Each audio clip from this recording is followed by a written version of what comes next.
नमस्कार बच्चों, स्वागत है आप लोग का हमारे YouTube चैनल में। तो आज के इस वीडियो में हम लोग देखने वाले हैं हिंदी सुलभ भारती पार्ट 2 तूफानों से क्या डरना है। इसका प्रश्न और उत्तर हम लोग देखेंगे।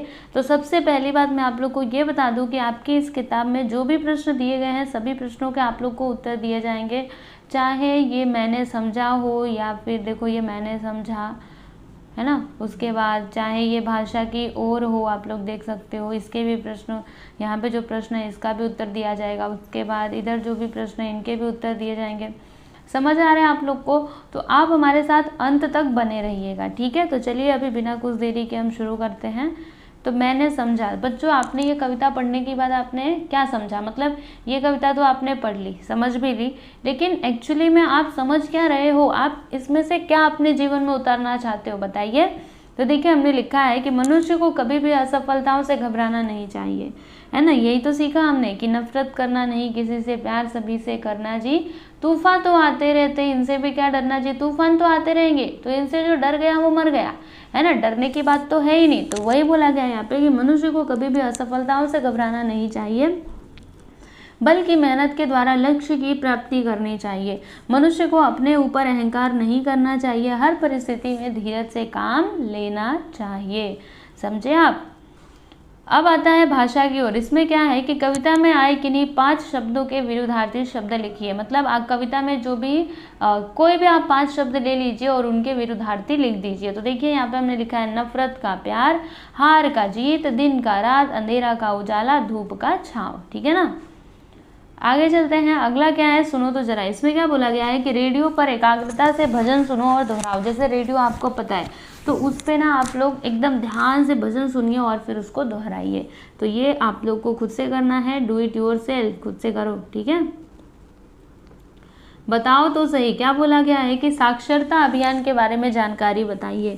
यानी साक्षरता अभियान ये क्या होता है, इसके बारे में आप लोग को थोड़ी सी जानकारी इकट्ठा करनी है और फिर इसके बारे में बताना है। तो देखिए हमने यहाँ पे लिखा है साक्षरता का अर्थ क्या होता है, सबसे पहले ये समझेंगे। तो साक्षरता का अर्थ है साक्षर होना, अर्थात साक्षर होना मतलब पढ़ने और लिखने की क्षमता से संपन्न होना। यानी आपको पढ़ने लिखने आता है, मतलब आप क्या हो, साक्षर हो। सभी देशों में साक्षरता के अलग अलग अर्थ होते हैं। भारतीय साक्षरता अभियान के अनुसार यदि कोई व्यक्ति पढ़ना और लिखना सीख ले तो उसे साक्षर माना जाएगा, ठीक है। साक्षर किसको माना जाएगा? अगर आपको पढ़ना आता है, लिखना आता है, तब आप साक्षर हो। भारतीय सरकार साक्षरता अभियान को तेजी से आगे बढ़ाते हुए जन जन को शिक्षा के प्रति जागरूक करने में जुटी हुई है। कौन? हमारी सरकार, ठीक है, हमारी भारतीय सरकार। आगे चलते हैं वाचन जगत से। इसमें क्या बोला गया है कि मीरा का पद पढ़ो और सरल अर्थ बताओ। जैसे मीराबाई जो पदों की रचना किया करती थी, है ना, मेरे तो गिरधर गोपाल दूसरो ना कोई, जाके सिर मोर मुकुट मेरो पति सोई। इस प्रकार से मीराबाई गाया करती थी। एक और पद गाती थी कि पायो जी मैंने राम रतन धन पायो, ठीक है। इस प्रकार से वो पदों की रचना करती रहती थी। तो वही पद आपको मतलब पढ़ने हैं और फिर उनका सरल अर्थ बताने हैं। तो कोई भी एक ही पद का अर्थ बताइएगा, सबका नहीं बताना है, क्योंकि उन्होंने तो बहुत सारे पदों की रचना की। अब आप कितने का बताते रहोगे? तो बस एक ही का बताइएगा। देखो यहाँ पे लिखा हुआ है मेरे तो गिरधर गोपाल दूसरो ना कोई, जाके सिर मोर मुकुट मेरो पति सोई। इस प्रकार से मीराबाई जी कहा करती थी। और आप लोग को एक और बात जान करके अचंभा होगा कि जब देखो अभी मीराबाई नहीं है इस संसार में, वो नहीं है, तो उनकी बात हम कितनी कर रहे हैं, उनकी कितनी तारीफ होती है। सब लोग हम लोग उनके बारे में पढ़ रहे हैं, उनके पद पढ़ रहे हैं, उनका अर्थ समझ रहे हैं। लेकिन जब मीराबाई थी ना, तब उनका क्या करते थे लोग, पता है आपको, अपमान किया करते थे, ठीक है। उनको जो उनकी सास थी वो पता नहीं क्या क्या ताने मारा करती थी। एक बार तो उनको जहर भी दिया गया, लेकिन वो भी अमृत बन गया। मतलब जब वो थी तब उनका इतना सम्मान नहीं था, लेकिन उनके जाने के बाद उनका इतना सम्मान हो रहा है, ठीक है। तो इस प्रकार से चलिए इसका मीनिंग समझ लेते हैं। तो अर्थ क्या है? मीराबाई कहती हैं मेरे तो बस श्री कृष्ण हैं जिन्होंने पर्वत को उंगली पर उठाकर गिरधर नाम पाया। क्या कहती हैं? इसका मतलब क्या हुआ? देखो, मेरे तो गिरधर गोपाल दूसरों ने कोई, कहती हैं कि मेरे तो बस श्री कृष्ण ही हैं जिन्होंने क्या किया, अब पर्वत को क्या किया, गिरधर किसका नाम होगा? जिन्होंने पर्वत को भी उठा लिया हो। गिरि यानी क्या होता है? पर्वत, ठीक है। जिन्होंने पर्वत को अपनी उंगली पर उठा करके गिरधर नाम पाया, उनके अलावा मैं किसी को अपना नहीं मानती। कहती हैं कि उनके अलावा और मैं किसी को भी अपना नहीं मानती हूँ। जिनके सिर पर मोर के पंख का मुकुट है वही मेरे क्या है, पति है। ठीक है, इस प्रकार से मीराबाई कहती है। मीराबाई के बहुत सारे पद है, आप लोग पढ़िएगा, आपको बड़ा आनंद आएगा। आगे चलते हैं मेरी कलम से। इसमें क्या बोला जा रहा है कि महीने में एक बार कविता का श्रुत लेखन करो। मतलब श्रुत लेखन क्या होता है बच्चों, डिक्टेशन, इंग्लिश में उसको कहते हैं डिक्टेशन। ठीक है, तो महीने में एक बार आप क्या करा करिए, कविता जो होती है ना उसको सुन करके लिखा करिए। ठीक है, इससे आपको लिखने का अभ्यास होगा, समझे। आगे चलते हैं, जरा सोचो और चर्चा करो। इसमें क्या बोला गया है कि यदि समय का चक्र रुक जाए तो आप ही सोचिए, अगर समय का चक्र रुक जाए, अगर अभी जो दिन है यही दिन रहे तो क्या होगा, क्या आपने कभी इसके बारे में सोचा है। तो देखिए यहाँ पे हमने लिखा हुआ है, समय मनुष्य की प्रगति का आधार है ना, समय के अनुसार ही हम क्या करते हैं, अपनी प्रगति करते हैं। यदि समय का चक्र रुक जाए तो सारा कामकाज क्या हो जाएगा बच्चों, बंद हो जाएगा। दिन रात में कोई परिवर्तन नहीं होगा, मनुष्य निष्क्रिय हो जाएगा, पेड़ पौधों की वृद्धि रुक जाएगी, जिससे अनाज और फलों का उत्पादन भी रुक जाएगा, प्राणियों सहित संपूर्ण जगत गतिहीन व स्थिर हो जाएगा, है ना। किसी को कुछ काम नहीं, कुछ नहीं, बस एक जगह पड़े रहेंगे, कुछ भी नहीं करेंगे। ठीक है, तो ये सारी परेशानियां हो सकती हैं कब, जब समय का चक्र रुक जाएगा तब। इस कविता का सार लिखो। ये जो कविता है तूफानों से क्या डरना, इसका आप सार लिखिएगा। तो देखिए हमने लिखा हुआ है कि कवित्री इस कविता के माध्यम से बताना चाहती हैं कि जीवन में आई समस्याओं पर सहनशीलता के साथ विजय प्राप्त करनी चाहिए। हमें सदैव प्रसन्नता पूर्वक लोगों के साथ मिलजुल कर रहना चाहिए। हमेशा सही राह पर चलना और सभी को सच्ची राह दिखाना हमारी क्या है बच्चों, जिम्मेदारी है, समझे। तो ये है इस कविता का सार। इस कविता से हमने यही सीखा है ना कि हमें सदैव सत्य के मार्ग पर चलना चाहिए, प्रसन्न रहना चाहिए, मिलजुल करके रहना चाहिए, किसी के साथ धोखेबाजी नहीं करनी चाहिए। ठीक है, सदैव ध्यान में रखो। क्या सदैव ध्यान में रखना है कि हमारी सोच सकारात्मक होनी चाहिए। मतलब हमारी जो सोच है ना वो पॉजिटिव होनी चाहिए। हम ऐसा नकारात्मक बातें ना सोचें, निगेटिव चीज़ें ना सोचें। ठीक है, ऐसा होना चाहिए। क्योंकि देखो बच्चों यहाँ पे लिखा हुआ है, देखो मनुष्य अपनी सोच के द्वारा ही अपने व्यक्तित्व का निर्माण करता है। महात्मा गांधी ने कहा था कि हम जैसा सोचते हैं वैसा ही बनते हैं। आपने ये वाक्य भी सुना होगा। क्या कहा जाता है कि जैसा रखो विचार वैसा दिखे संसार। आप जैसा विचार रखोगे आपको पूरा संसार वैसा ही दिखाई देगा। अगर कोई चोर है ना तो उसको सब लोगों में चोर ही नजर आता है। अगर कोई भक्त है तो सब में उसको भक्त ही नजर आता है।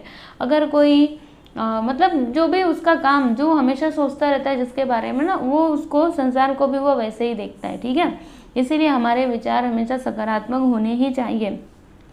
हम अपनी सोच के विपरीत अपना निर्माण नहीं कर सकते। व्यक्ति की सोच के अनुसार ही उसका शारीरिक व मानसिक विकास होता है। हमारी सोच ही हमारी प्रकृति का आधार है। सकारात्मक सोच व्यक्ति को उचित दिशा में आगे बढ़ाती है। अतः व्यक्ति को सदैव सकारात्मक सोच रखनी चाहिए, समझे ना। तो आप लोग भी हमेशा पॉजिटिव चीज़ें ही सोचिएगा, निगेटिव थिंग्स मत सोचिएगा। ओके, आगे चलते हैं। विचार मंथन। इसमें क्या है कि करत करत अभ्यास के जड़मति हो तो सुजान। ये देखो बहुत ही इंपॉर्टेंट, मतलब इससे आपको बहुत ही ज़्यादा शिक्षा मिलने वाली है। आप बहुत कुछ ये पंक्ति से सीख सकते हो। क्या बोला गया, एक बार फिर से पढ़ती हूँ। करत करत अभ्यास के जड़मति हो तो सुजान। इसका मीनिंग मैं आपको समझाती हूँ बच्चों, सुनिएगा, विचार करिएगा इसके ऊपर जरूर से। कि किसी भी कार्य का लगातार अभ्यास करने से व्यक्ति के अंदर कुशलता आती है। अभ्यास के द्वारा मूर्ख व्यक्ति भी विद्वान बन सकता है। अतः व्यक्ति को अपने लक्ष्य की प्राप्ति के लिए सदैव प्रयास करना चाहिए। क्या बोला इन्होंने कि करत करत अभ्यास के, यानी जब हम लगातार अभ्यास करते रहते हैं, ठीक है, इससे क्या होता है, जड़मति हो तो सुजान। जड़मति यानी जो मूर्ख इंसान है, ठीक है, जो मूर्ख इंसान है वो भी क्या हो सकता है, विद्वान बन सकता है। किसके कारण, अभ्यास के कारण। इसीलिए तो कहते हैं कि भाई प्रैक्टिस करो, प्रैक्टिस करो। मैथ्स के सारे सम्स की प्रैक्टिस कर डालो एकदम अच्छे से, ताकि पेपर आए ना तो देखते ही आप समझ जाओ क्या करना है क्या नहीं करना, और फटाक से सॉल्व करके दे दो अपने टीचर को, समझे। इसीलिए याद रखना है इसको, चाहो तो याद करके रख लो। जब भी रास्ता भटकोगे तो ये आपको दिशा दिखाएगा। करत करत अभ्यास के जड़मति हो तो सुजान, ठीक है ना। चलिए आगे चलते हैं अध्ययन क्वेश्चन। इसमें क्या बोला गया है कि समाज सेवी महिला की जीवनी पढ़कर प्रेरणादायी अंश चुनो और बताओ। यानी कोई समाज सेवी महिला जिन्होंने कुछ अच्छा काम किया हो, जिन्होंने समाज की सेवा की हो, उनके बारे में पढ़िए, उनकी जीवनी पढ़िए और फिर उसमें का कुछ अंश चुनिए और अपनी कक्षा में सुनाइए। तो देखिए यहाँ पे हमने लिखा है सावित्रीबाई फुले जी के बारे में। तो सावित्रीबाई फुले का जन्म हुआ था महाराष्ट्र के नायगांव में सन 1831 में हुआ था। सावित्रीबाई पूरे देश की महान नायिका है। वो केवल महाराष्ट्र की ही नहीं बल्कि पूरे देश की महान नायिका है। उन्होंने हर बिरादरी और धर्म के लिए काम किया, उन्होंने कुछ भी भेदभाव नहीं किया।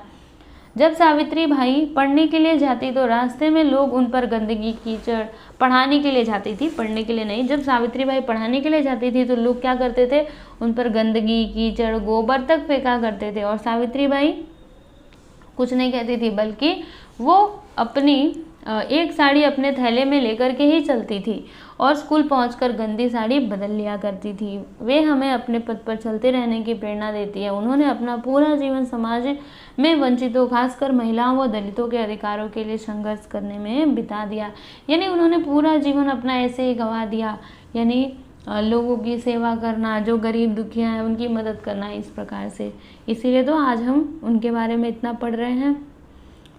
आगे चलते हैं, समझो हमें। इसमें क्या है कि पंचमाक्षर, देखो जैसे ये हैं अंग, इया, ड़, न, म, आप लोग जानते हो ना, के अनुसार पतंगों में उचित शब्दों की जोड़ियां मिलाओ। तो कैसे करना है बच्चों, मैं आप लोग को समझाती हूँ, सुनिएगा।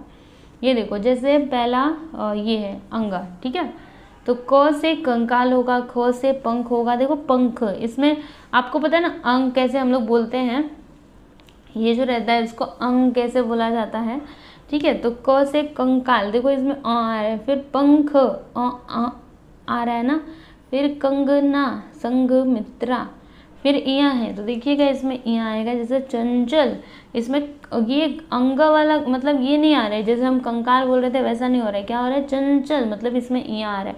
वो स्पष्ट रूप से आपको दिखाई नहीं दे रहा पर इसमें वो शब्द आ रहा है। जरा आप बोलने की कोशिश करिए। पंछी, जंजाल, झंझोड़ना, ठीक है। उसी प्रकार से अड़ा, तो देखिएगा इसमें घंटा है ना, अलग है कि नहीं बताइए। कंठ, डंडा, पंडरी, फिर न, तो अंतिम, देखिएगा अभी यहाँ पे न आ रहा है। मंथन, देखिए न आ रहा है, हाँ। फिर द से अंदर, फिर ध से गंधर्व, फिर म, तो चंपारण, देखिए अभी इसमें म आएगा, म, अभी तक न आ रहा था ना, अंतिम, अब देखिएगा म आएगा। चंपारण, इम्फाल, चंबल, अचंबा, समझे। इस प्रकार से आपको करना था। देखो अगर आपको समझ नहीं आ रहा है ना, आप एकदम शांति से बैठिए और ज़रा इसको समझने की कोशिश करिए, मुंह से बोलिए ना, आपको खुद ही समझ में आएगा कि आप कौन से अक्षर को कैसे बोल रहे हो, ठीक है। तो ये इसका उत्तर है, इस प्रकार से आपको करना था, समझे क्या। तो यहाँ पे हमने ये जो पार्ट है ना, इसका प्रश्न उत्तर समाप्त कर लिया है और मैं ऐसा उम्मीद करती हूँ कि आपको सभी प्रश्नों के उत्तर समझ में आए होंगे। तो चलिए बच्चों, अभी हम लोग अगले वीडियो में मिलते हैं। धन्यवाद।